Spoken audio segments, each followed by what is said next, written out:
Brought to you from Melbourne, Australia.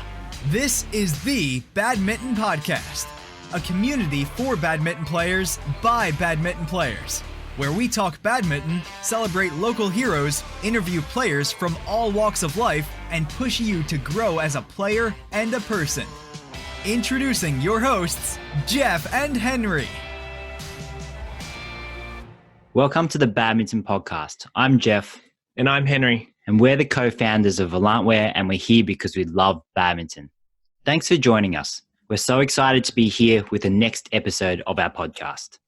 Today, I'd like to introduce you to Saliya Gunaratne. He has been a part of badminton in Australia as both a player and a coach over the last 15 years. He was a member of the Australian national team. In 2010, he was the winner of the men's doubles at the Australian National Championships and competed at the World Championships as well. He now lives in Singapore with his wife and their little dog Charlie, where he's on secondment as a senior manager in a Big Four accounting firm where he has worked for the past 8 years. Thank you so much for coming onto the podcast, Saliya. Thanks for having me, guys. How's the weather over there? Actually, today has been a bit of a hazy day, but the warm weather does keep us happy. The beach is around, so it's quite nice here. You don't mind that weather, do you? I struggle with the humid weather. Yeah, some days you do, but it's good. It's been hazy though because of the fires in Indonesia. Oh, yeah. Yeah. The haze hasn't been that great over the last couple of days or so. And Charlie's been struggling, bit of sneezing. All right, Sally, moving on to badminton, which is the main topic here. When did you start playing badminton and how did you get started? Yeah, so I actually started playing when I was a little bit younger in Sri Lanka. Never really, made much progress. I used to swim as well, so I was doing both of them at the same time. But then once the family moved to Australia, it was a bit of a struggle to find a place to play badminton, but eventually we did find a spot to play badminton. And since then, I've been playing. I think I was about 13 or 14 when I started properly playing in Victoria, and since then haven't stopped and played all the junior tournaments and went from there. Cool. And what do you love about playing? Because you've played it for how many years now? So about over 15 years now. Yeah, that's right. I don't know. I think there's a few things. You get to travel. You get to travel with your really close friends. So whether it's, back in the day in the junior tournaments, playing the national tournaments, you just play and hang out with your friends, which is always a good feeling and you enjoy the time. I think the next thing is it's just, it builds a little bit of competitiveness, and I do enjoy that camaraderie with your friends, but then also being competitive at the same time and enjoying the time while being competitive as well as making friends. So I think that was quite an important aspect of why I started playing and why I continue to play badminton. So after you stopped playing more competitively and you kind of tuned down from the training, I know that you went into coaching. Can you tell us about that? Yeah, certainly. So I enjoy always being a part of the badminton community in any way. And one of my old coaches, she asked me if I was interested in helping her with the same club that I used to play as a junior. So, I took the opportunity because I wanted to really continue to be involved in badminton in some way and give back, and secondly, give back my knowledge to the juniors that are coming up in Victoria. Saliya, from what I understand from coaching and after having a chat to some coaches on our podcast here, a lot of coaching is definitely imparting your knowledge and experience as a badminton player to other players. But a lot of it, from what I've heard, is also getting a better understanding of yourself as a coach and a person. So is there anything that you learned particularly as when you were actually doing this coaching? Yeah, no, it's actually a really good question. So one of the common questions that I get asked at work when I was coaching was, why do you still coach? And is it hard or how do you find it? And the answer I have actually constantly given or consistently given is that it's actually the hardest thing I've had to do and it's mentally harder than work. Even though I work, slightly long hours, the challenge is that you just need to be patient. So I was teaching kids from, 4 years old, 5 years old, all the way up to the under 19 level. But the training or coaching the junior, very young beginners is actually quite tough because you need to make sure that you're patient with them and really teach them in a way that it grounds them to be better moving forward. So it's quite an important aspect of them starting to play badminton. So I think that was quite tough, and it's probably one of the most challenging things I've done, but also really enjoyed it because it did improve my patience and it does help my patience sort of at work as well as just at family life as well.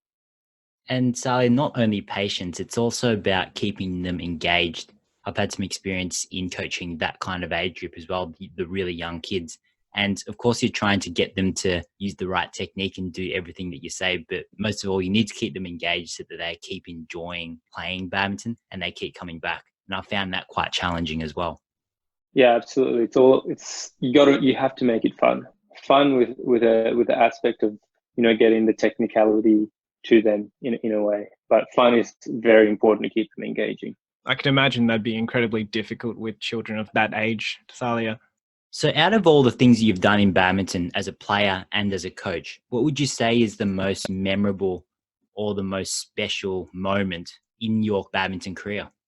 I think I'll probably look back at when I was a player, and a few of the things that I have been able to do is obviously I was able to compete at the Australian National Championships and was able to successfully win the doubles. That same year, actually, I was also able to go and compete at the World Championships. And that experience of just going to the World Championships, being in that stadium, seeing the legends of the game and the guys that are in the top 10 playing at the tournament was just unbelievable. And I think that would probably have to be one of the top highlights of what I've done in badminton.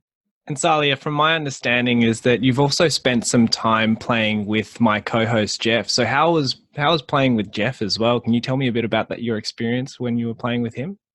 Yeah, I mean, I've known Jeff for a long time. We played as juniors, we played against each other, we played doubles together, and then we also trained at the national team and traveled a little bit as well. From a playing as a doubles partner perspective, I think he was always the one that was carrying the doubles team. As a junior, if I was playing well, then we'd have a good day. But if I wasn't, then he'd have to carry us, and we may get over the line, or otherwise we may not. But those junior days when we used to play some of the state and national tournaments was a lot of fun. And then going to the national team, we actually lived together for a summer and we trained. We traveled into training from our place every morning basically, and then it was during the summer holidays, so we were also able to relax at the same time and enjoy ourselves. And then we actually went to New Zealand after that for the Oceania Championships, and that was a lot of fun as well. And then Jeff did quite well there as well at that tournament. Yeah, no, it's good memories.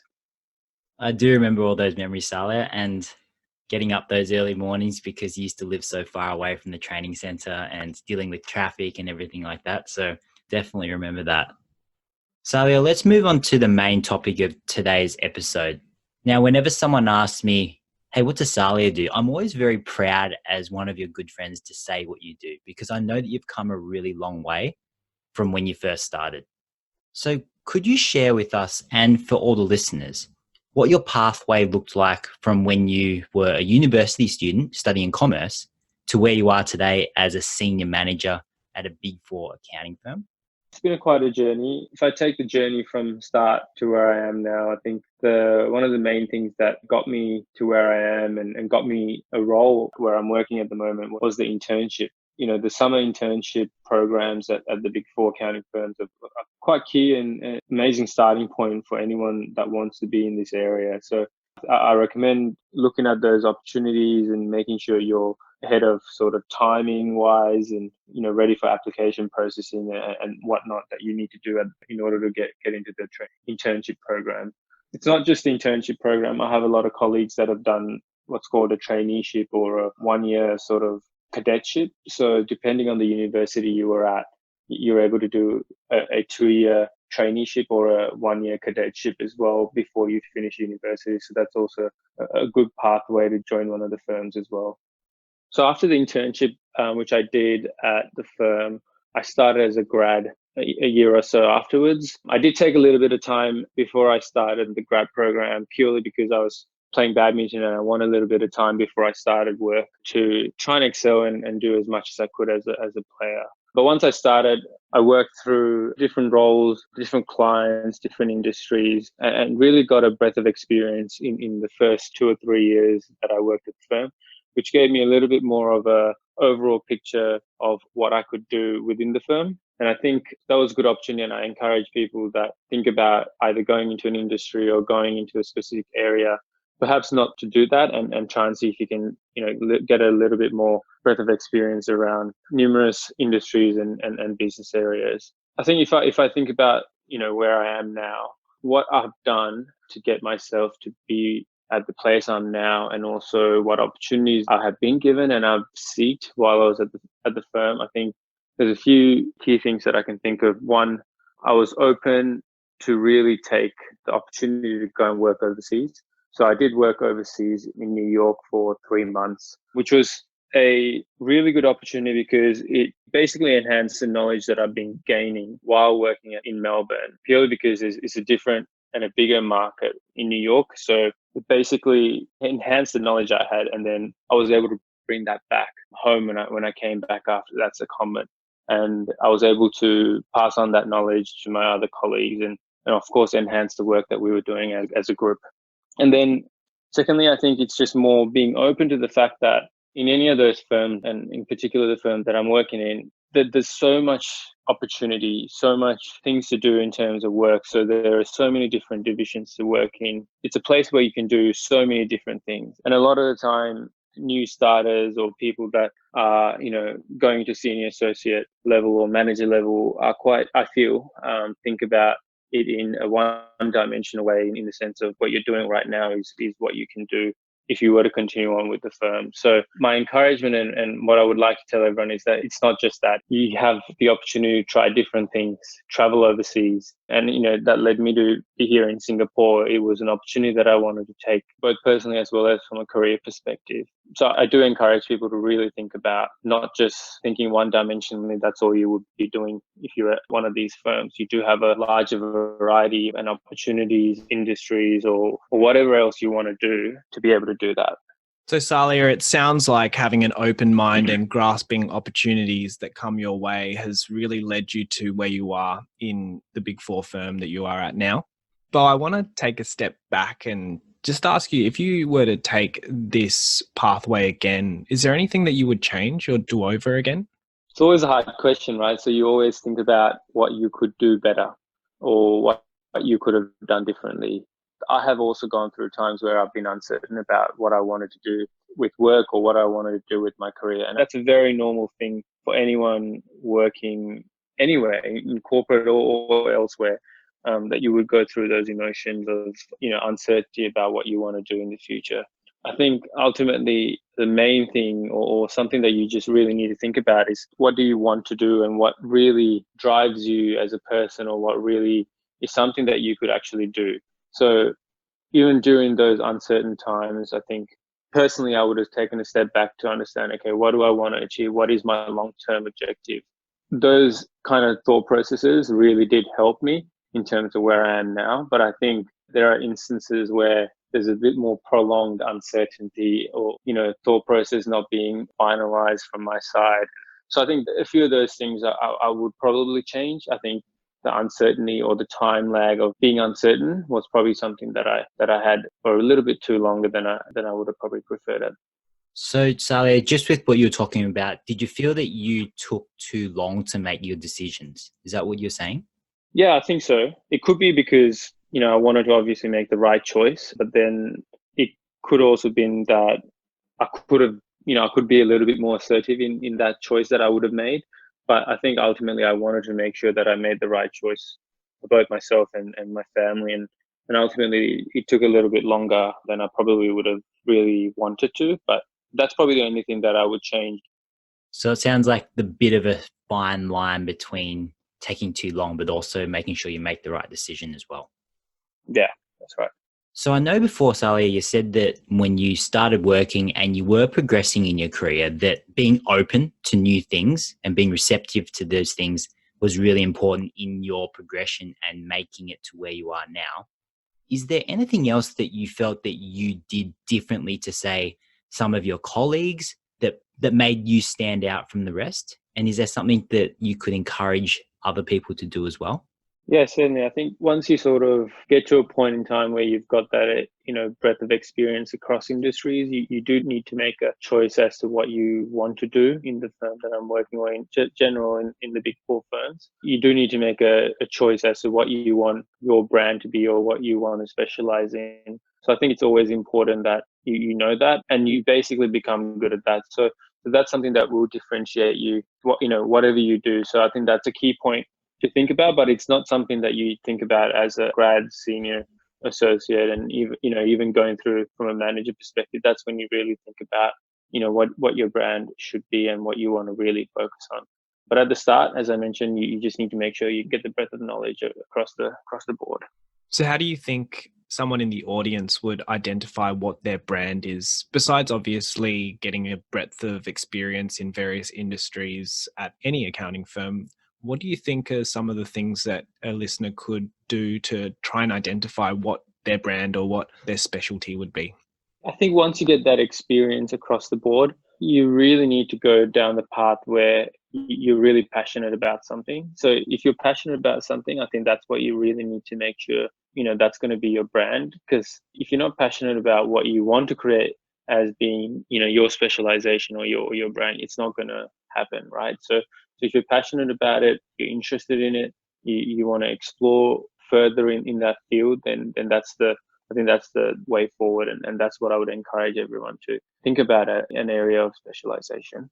So for someone who's not really sure, so for example, let's just say I was working there and I did lots of work in different areas and tried things out. Are firms like this quite supportive of employees who want to try different roles? And if they find, hey, this really isn't for me, is it usually quite supportive in that they're happy for them to move to a different area? Yeah, absolutely. I think it's always something that we encourage people to do. And it's not just in the work, it's actually, whatever you want to do, whether it's someone wanting to pursue a career in badminton, you started working and you wanted to play badminton, or compete again in badminton or compete in any other sport at a high level. The firms always encourage that type of challenging yourself and doing something different. It's always something that the firm would encourage. Saliya, it seems like there's no specific roadmap to take, because when you're part of this big four accounting firm, like you've described, it seems that a successful candidate or someone that has gotten to your level has had to be quite open-minded and grasp opportunities as they come. But if someone was listening and actually wanted to create basically a roadmap or a template, and even a timeline of getting into a big four firm and potentially getting to your kind of position, what kind of template or of milestones and timelines would you suggest to them starting from university? It's hard to, as you mentioned, everyone's path is going to be different. I think the only thing that I could suggest is obviously, know your timelines in terms of internships. I think that's always a good way to make sure that you get yourself into a firm like this. Once you're in the firm and once you start as a grad, I think that the main thing that I would encourage is to have an open mind and really make sure you drive your own personal development, in the way that you want your career to progress. I think take ownership of your own personal development. And I think once you've done that, it will create a path that would allow you to succeed. There's going to be obviously hard work and long hours, but that's a part of the success and learning that you're going to get while you're in a firm like this. Saliya, in terms of a timeline or even your timeline, what did that look like? So you graduated from university. How long was the internship for? And then how long was the grad program? And then each of the steps of the ladder that you climbed, how long were you in each role? And how does that differ to, say, a standard will be? Just for someone who has never been in corporate, doesn't know how long it takes to get to where you are, just for a bit of perspective. Yeah, certainly. I think internship is just a summer program. So I just did the summer program, which is over a 2-month program. And then as a grad, you're generally there for about, maybe as a grad, or it's basically as an accountant, you're there for about 2 to 2.5 years. So you become a graduate accountant to an experienced accountant. And then the next level up, or the next main level up, is a senior accountant level. which is maybe 2.5 to 3 years down the track, and then you'll be in that sort of level for about 2 to 2.5 years again. And I followed a similar pathway, and then from there you become a manager, which is in the 5+ range. And then once you make manager, I think that's probably one of the biggest milestones in the Big Four firms, and progressing from there can vary considerably. As you do move up to the senior roles, the progression time would extend a little bit more, or it could be as quick as your previous progressions. But it really depends on the individual and the opportunities that are given and the opportunities taken while you're in those levels. For me, it was about 3 years from manager to senior manager. And Sally, for you, what's the next step? What are you looking to get towards after senior manager? Is there a step that you'd like to get to? Yeah, I mean, one of the main steps that you look to strive to is the partner level, right? So it is still a little bit of time away, but that's obviously something that everyone that progresses through these, ranks in a firm like this would want to get to. For me, I think it's really, while I'm in Singapore, it's very much about getting the experience that I want to get and take back when I do come home. And for me to progress further, I think I just need to make sure that I build the knowledge I'm trying to gain while I'm here. So Sally, just to recap for someone who doesn't know much about the structure and the progression. So you're a commerce student at university, you apply for the internship, and then if you get into that, your internship is a couple of months during summer. And then from there, you get to the next role, which is a graduate accountant. Is that correct? Yes, that's right. And you're there usually for about 2.5 years before you become a senior accountant or a senior associate role, which will be about the same amount of time, and then you progress to the manager role. From there, timing wise is not really structured, or it's harder to determine, and it could take somewhere between 2 to 4 years to be a senior manager following that. But it does vary considerably. Sure. And just as a general rule, will everyone be expected to do their CA? Yes, you would do your CA or a CPA if you're in Australia. So Saliya, now you've been on secondment in New York and you're currently in Singapore. For someone like you who's been given the opportunity to go on a secondment, how does someone get the most out of it? And how have you tried to get the most out of the secondment? Yeah, I think there's probably two things that I've thought of and maybe I've done while I'm on secondment. The first thing is just being open to the opportunity that you're given, but also open to the culture and people that you're going to be working with. So it's more trying to get to know them personally, trying to get to know their culture, so that and you need to really embrace the culture and embrace the people that you work with, because getting to know and actually embracing, there's a difference. You just need to make sure that you go out and network with a lot of people, because you're in a new environment. It's quite different. Making friends and networking is a little bit more challenging. So it is something that I think is quite important when you go overseas and go on secondment. Yeah, I think someone who's listening would get a lot of information and knowledge from what you've discussed today, Saliya. And personally, I have, because I don't really know the corporate structure that well personally. So Saliya, you've provided a few very crucial pieces of information for our listeners today. And for those listeners who are actually really interested in going down this pathway, I'd like to know what kind of advice you can give to them to help develop their action plan. Are there 3 take-home pieces of advice or actions that you'd recommend for someone listening that they can do just right away?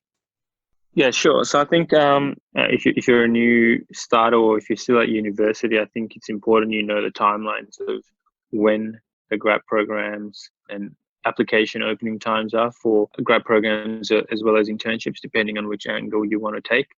Yeah, the second thing is know which area you want to start in. So whether it's consulting, audit, corporate advisory, or whatever area within the firms would interest you at this point in time. But know that you don't have to be in that area. It's easy to move around. So I think just be open to the opportunity to be moving around within the firm as well. And I think thirdly, it's linked to my second point, but I think it's important that you don't think one-dimensionally and that what you're doing is all that is. There's so many opportunities. There's opportunities to travel. There's opportunities to move within the firm. It's quite large and diverse in what you can do. So I think really be open-minded when it comes to what you can do within the firm. So Saliya, with that, I just want to say thanks so much for being on the Badminton Podcast. Thanks, guys, for having me. It's been awesome chatting badminton and what I'm doing now. There have been so many invaluable takeaways from the conversation today we've had with you. And for me, the biggest takeaway that I took from our conversation with Saliya today was making sure that we start on the right foot. What I mean by that is making sure that you check the dates of the internship, when they're due, and what you have to do for each firm, because some of the dates can be different. It's not uncommon to hear people say, oh, hey, I missed the deadline. I have to wait a whole year before I can apply again. So make sure that you really check early and get organized. What I found as a vital piece of information in this podcast was to not have a predefined pathway. Certainly go in there with some form of plan in mind, but be open to opportunities that come your way as well, because there are a lot of different avenues that you can take when you join these kinds of environments that you can help develop new skills. So I think it's really important, if you're a listener out there and that you want to join a Big Four accounting firm, go through the steps that Saliya have outlined here, that not to be fixated on each milestone, each step at a particular timeline, because there's going to be things that pull you in different directions, and that's going to give you a lot of opportunity to develop as a professional as well as a person.